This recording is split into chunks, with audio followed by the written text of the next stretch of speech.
They thought he was just another shy black kid, new, quiet, and easy to push around. But what no one at Lincoln Valley High knew was that Malik Jones wasn't just calm, he was trained. And when the school bully picked him as his next target, he made one critical mistake. He underestimated the fighter behind the silence. Malik Jones stepped off the bus with the kind of composure most freshmen hadn't yet learned. His backpack hung loose on one shoulder, and his sneakers moved quietly across the pavement. He didn't speak. He didn't smile. He just took a long breath as he looked up at the massive white building that would be his new school. Lincoln Valley High.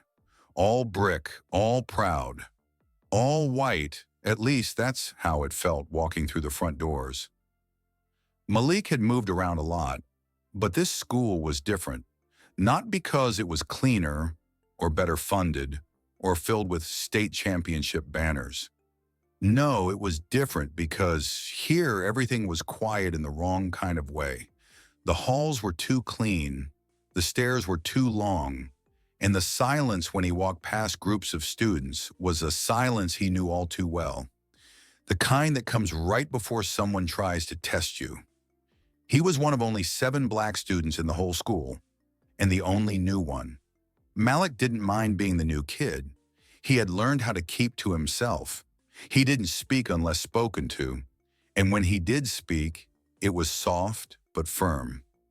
He carried a small notebook with math problems scribbled in the margins, and he ate lunch alone, back straight, eyes on his tray. Not because he was scared, because he was focused. At first glance, there was nothing about Malik that screamed threat. He was slim, average height, quiet.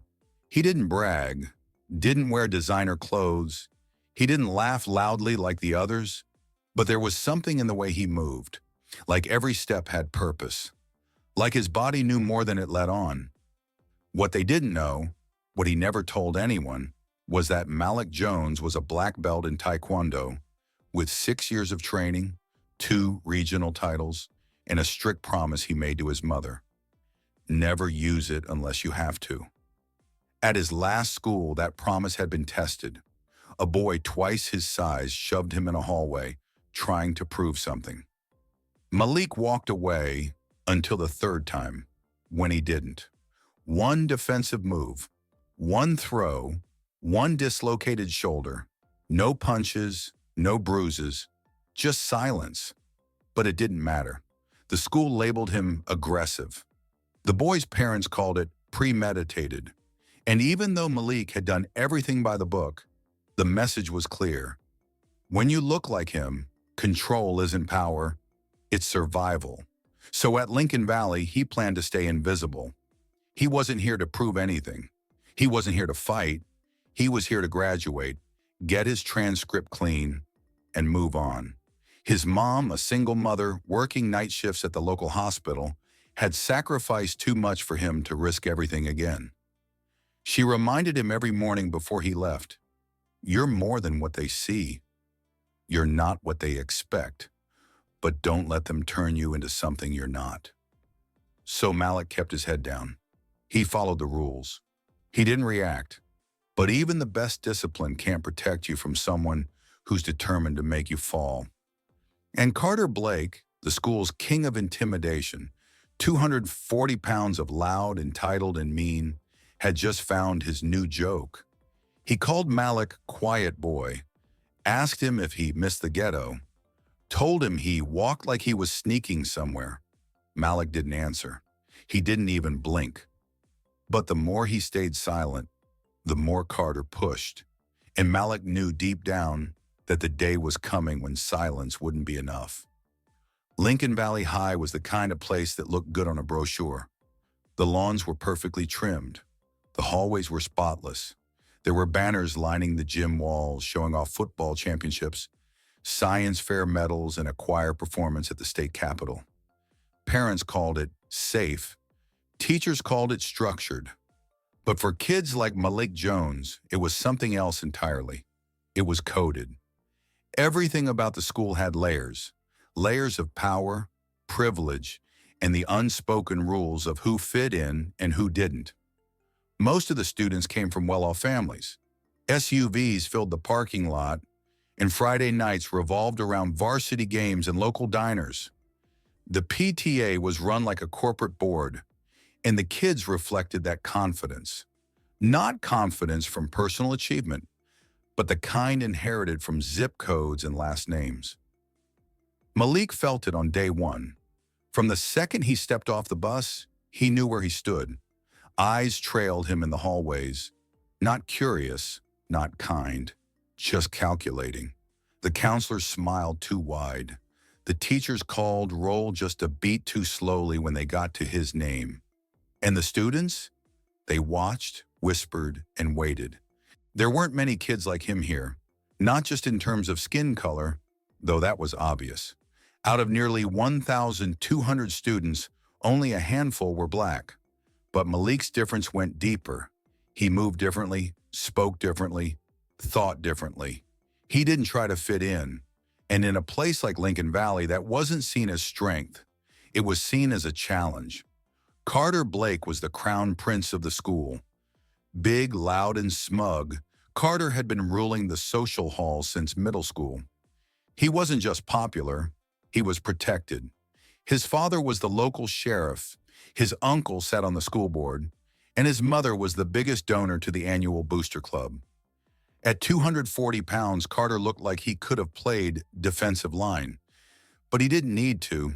His presence alone was enough to intimidate. He didn't hit people. He didn't have to. Carter broke people down with laughter and humiliation, always hiding behind the phrase, "I'm just messing around." But it wasn't a joke. Not to the girl who cried in the locker room after Carter made fun of her clothes. Not to the boy who transferred out mid-semester after Carter spread rumors that destroyed his reputation. And definitely not to Malik, who Carter instantly labeled fresh meat. By the second week, it had already started. Comments in the hallway, fake friendly jabs in front of teachers. Loud jokes about where Malik learned to speak so proper. The cafeteria became a minefield. Gym class turned into a stage, and no one stepped in. Teachers looked away. Other students laughed or stayed silent. Because that's how it worked at Lincoln Valley. If you stood up, you became the next target. So Malik stayed quiet. He followed the rules. He didn't react on the outside. But inside, he was tracking everything. Every hallway ambush, every locker slam, every eye roll from a teacher who saw and did nothing. He measured the pressure, the escalation, the rhythm of it all. Because Malik knew something Carter didn't. There's a difference between being quiet and being weak, and eventually the line between those two would snap. It started during lunch on a Wednesday. Malik had just sat down at a back table with a peanut butter sandwich, a banana, and a bottle of water. Same routine every day. Get in, eat quietly, get out. But that day, Carter Blake decided lunch wasn't just for eating. It was for performing. He walked over with a group of boys trailing behind him, all wearing smirks like armor. Carter clapped his hands loud enough to draw attention and said, "Well, well, look who's dining alone again. What's up, Detroit?" Malik didn't flinch, didn't look up. He calmly unwrapped his sandwich and took a bite. Carter leaned over the table. "No response," he said louder. "Did they teach you manners in the hood or just how to run?" A few nearby students laughed, more from fear than amusement. Phones were already being pulled out, ready to record, because everyone at Lincoln Valley knew what this was. Malik set down his sandwich and slowly looked up. His eyes met Carter's, calm, steady, unreadable. "I'm eating," he said. "Oh," Carter grinned, turning to his audience. "He's eating. Maybe I should help with dessert." Before anyone could react, Carter grabbed the banana off Malik's tray, peeled it halfway, and smashed it down into the sandwich. Laughter erupted. Malik stared at his tray, lips pressed together. Then he stood up, picked up the ruined food, and tossed it in the trash. He didn't say a word. And that silence, it wasn't submission, it was control. But Carter didn't see it that way. He saw a win, so he doubled down. In gym class, Carter accidentally tripped Malik during a jog. When Malik caught himself and kept moving, Carter called out, "Dang, he's quick. Must have run track back where he's from. Probably running from something." The coach looked up but said nothing. Another time, Carter threw a dodgeball directly at Malik's face. Hard. It bounced off his cheek with a loud smack. Malik didn't flinch, just picked it up and tossed it back to the coach. "Guess he's used to getting hit," Carter said, laughing. But the moment that changed everything came the following Monday. It was rainy. Malik's hoodie was damp, and the hallways were loud and crowded. He walked into the cafeteria, just like every day. Same seat, same meal. This time, Carter didn't wait. He walked straight to Malik's table with a tray full of spaghetti and chocolate milk. Without a word, he dumped the entire tray onto Malik's lap. Spaghetti slid down Malik's hoodie. Milk spilled across the table and onto the floor. A thick silence fell before the laughter exploded. Phones were out again. Someone whistled. A girl near the soda machine gasped. Malik didn't move. Not at first. He sat there soaked, staring at the mess in his lap. Carter stood over him, triumphant, arms crossed. "You gonna cry now?" he sneered. "Go ahead. Maybe you can call your mom. What'd she do again? Clean houses?" And that's when Malik stood up. Not fast, not with rage, just stood. He removed his hoodie slowly, revealing a black t-shirt underneath, his only backup shirt he kept in his locker, folded and clean. He didn't yell, didn't threaten. He just looked at Carter and said, "After school, behind the gym. No crowd, no phones." The laughter stopped. Carter raised an eyebrow. "You serious?" Malik nodded once. "You wanted a reaction. You're getting one." Then he walked out. No anger in his stride, no fear in his eyes, just something cold and calculated. And that was the moment Carter realized, maybe, just maybe, he'd been poking the wrong bear. That night, Malik sat at the kitchen table, a half-eaten plate of food in front of him. His hoodie, now clean and drying over the chair, still carried the faint smell of cafeteria spaghetti. His mother, Vanessa Jones, stood by the sink, washing dishes in silence. The kitchen was small, the kind built more for function than comfort, but it was home. She glanced over her shoulder and finally asked, "Want to tell me what happened today?" Malik didn't answer right away. He rolled his fork between his fingers and kept his gaze low. "He dumped food on me," he said finally, voice flat. Vanessa stopped scrubbing. "Again?" Malik nodded. "Same kid?" Another nod. She dried her hands and walked over, sitting across from him. "Did you hit him?" "No." "Did you yell?" "No." Vanessa studied him for a moment, then sighed. "So what now?" Malik leaned back in the chair. "I challenged him." Her eyebrows rose. "To what?" "After school. Behind the gym." She exhaled sharply, rubbing the bridge of her nose. "Baby, we talked about this." "I know. You remember what happened last time?" He remembered every detail. It had been 2 years ago, back in Columbus. A similar situation. New school, new start, new target on his back.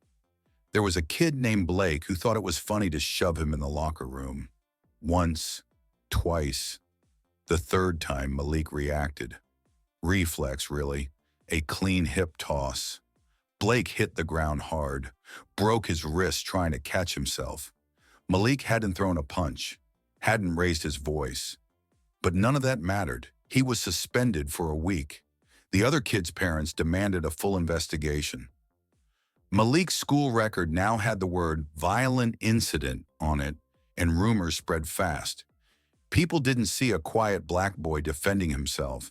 They saw a threat. They saw exactly what they were conditioned to see. Malik had spent the next year walking on eggshells, keeping his shoulders hunched, smiling when spoken to, apologizing even when he didn't need to, just to make others feel safe. It wore on him, and it wore on Vanessa.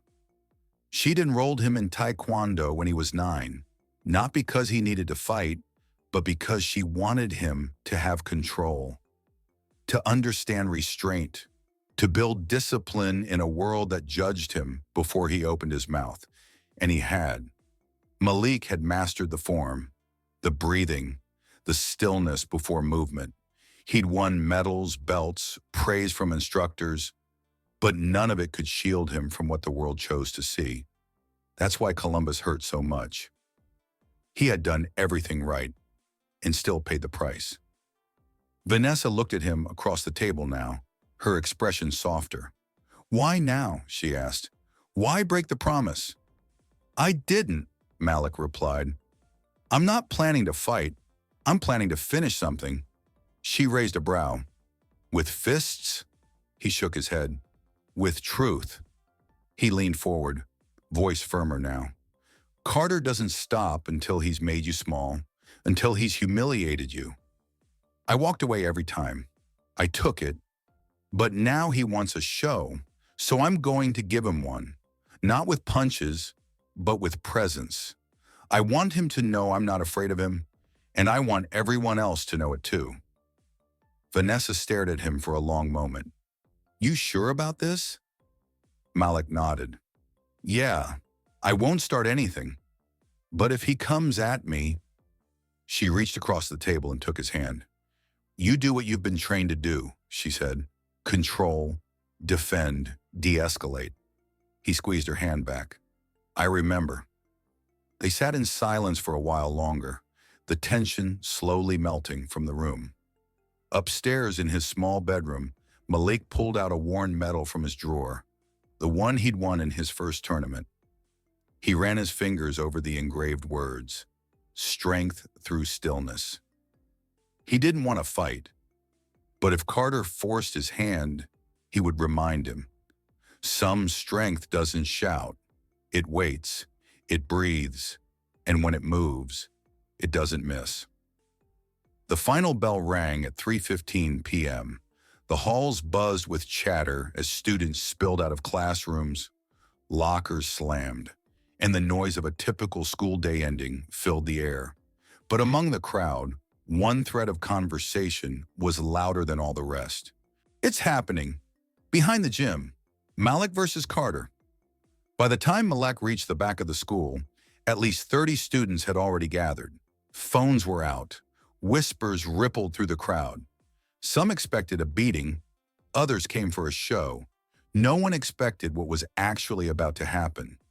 Carter Blake stood in the center of the cracked concrete lot, arms crossed, flanked by his usual entourage.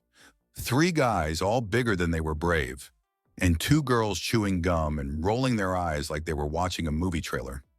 He looked smug, too smug. "Look who actually showed up," Carter called, grinning. "Thought you'd chicken out like yesterday." Malik didn't respond.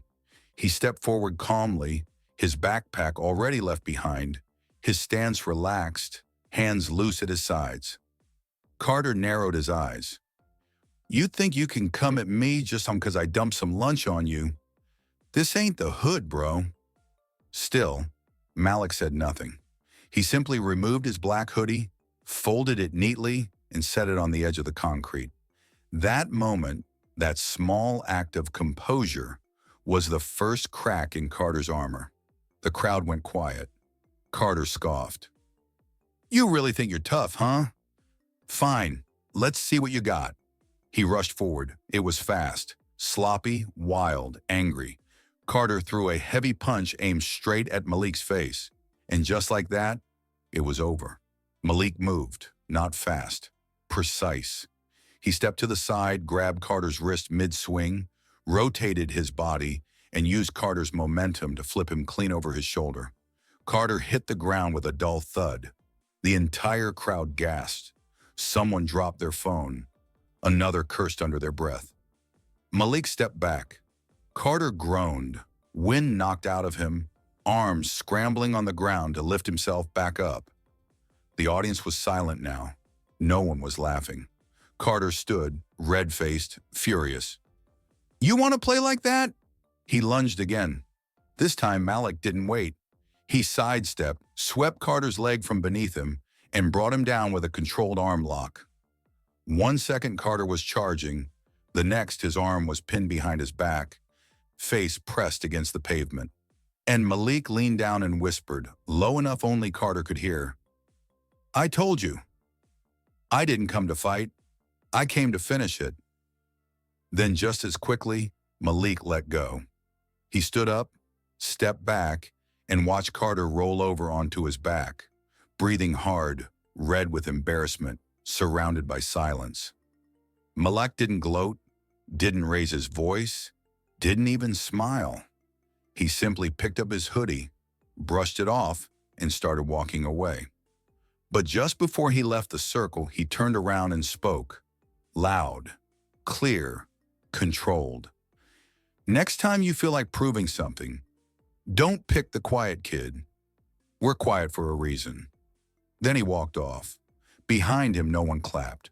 No one laughed. Just stunned silence. The crowd parted like water. Phones were lowered. Conversations stopped. The hierarchy at Lincoln Valley had shifted in under 60 seconds, and no one could believe what they'd just seen. Carter didn't get up right away. When he finally did, it wasn't with rage, but confusion, humiliation, something he'd never tasted before. Because for the first time in his life, he wasn't the one in control. And the person who took that control didn't scream, didn't punch wildly, didn't even call him out in anger. He simply moved, decisive, calm, unstoppable. The next day, Lincoln Valley High didn't feel the same. The sun rose like it always did, the buses rolled in like usual, and the announcements crackled over the intercom at 8 a.m. sharp. But beneath all of that routine, the atmosphere had changed. Whispers traveled faster than footsteps. Students eyed Malik differently now, not with ridicule, not with fear, but with something more cautious. Respect, maybe even awe. In the halls, no one dared bump into him. In the cafeteria, for the first time, no one laughed when he walked in. He didn't sit at the back table alone that day. Someone slid over to make room without a word. Someone else nodded quietly when passing him by. And for the first time since arriving at Lincoln Valley, Malik wasn't invisible. He was undeniable. Carter, meanwhile, didn't show up for first period, or second. By third, the rumors began. A bruised rib, a sprained shoulder, a doctor's note. Some said his parents were furious. Others said the school was reviewing footage. A few claimed Carter had tried to delete every video online. Too late. The clip of the fight, or rather the lesson, had already gone viral on Lincoln Valley's private student thread. 30 seconds of silence, skill, and absolute composure. No punches thrown, no blood. Just Carter being taken down cleanly and completely by a boy he thought couldn't fight back. By lunch, teachers were talking. Some praised Malik's control. Others whispered concerns about discipline and appropriate response. But none of them had been out behind the gym. None of them had felt what it was like to walk through those halls as someone Carter had marked. Principal Gaines called Malik into her office after fifth period. He walked in calmly, sat when asked. She folded her hands. "I've seen the video," she said. Malik nodded once. "I want you to know," she continued, "we don't condone violence here. But I also know what happened before that moment." Malik met her gaze without flinching. "You showed restraint, and honestly, I think some of the students could learn a thing or two from you." She let him go with a warning on paper, but in her eyes there was something else. Not disappointment, not authority, but understanding. When he got home that night, his mom was waiting on the porch, arms crossed, lips tight. "You okay?" she asked. He nodded. "Yeah." "They call home?" "Principal did. Said I wasn't in trouble. Technically." Vanessa sighed and pulled him into a hug. "You scared me," she whispered, "but I'm proud of you." He held her tight, letting the moment settle into his bones. Later that night, Malik sat at his desk with his Taekwondo medal next to his books. He didn't feel angry or victorious. He felt centered. He hadn't just stood up to Carter. He had redefined who he was in that school, not by becoming what they feared, but by showing them what real power looked like. Controlled, measured, calm. The next week, a few kids from his gym class asked him if he could teach them some moves. One girl from math sat next to him during a test and whispered, "You're kind of awesome. You know that?" Even a few teachers looked at him with something closer to admiration. But Malik didn't change. He still walked with quiet steps, still ate lunch in silence most days, still kept his hands in his pockets unless they were needed, because he never fought to be popular. He fought to be left alone, with dignity. And now, he finally was. Some fights aren't about fists. They're about identity, about the right to exist in peace, to walk through a space without being diminished or defined by someone else's ignorance. Malik Jones didn't raise his voice. He didn't throw wild punches or shout back at his bully. What he did was far more powerful. He held the line. He chose discipline over rage, control over chaos, presence over performance. And in doing so, he reminded an entire school that silence doesn't mean weakness. It often means restraint. In a world where black boys are too often seen as threats before they're seen as children, Malik's story matters. Because what he did was more than self-defense, it was a declaration. That he would not be shamed into shrinking, that he would not be provoked into becoming the stereotype others hoped he'd fulfill. That strength doesn't have to be loud to be undeniable. For every student who has ever swallowed words to keep the peace, for every kid who's ever walked the long way around just to avoid a confrontation, for every person who's ever been targeted because they didn't fit someone else's mold. This story is yours too, because real power isn't about dominating others. It's about knowing exactly who you are and never letting anyone take that from you. Malik didn't fight to win. He stood to remind. And that reminder will echo long after the phones stop recording, long after the crowd stops whispering. So the next time you see someone quiet, someone different, someone walking alone, don't mistake their silence for surrender. They might just be the strongest person in the room, and they're not here to play your game. They're here to change the rules.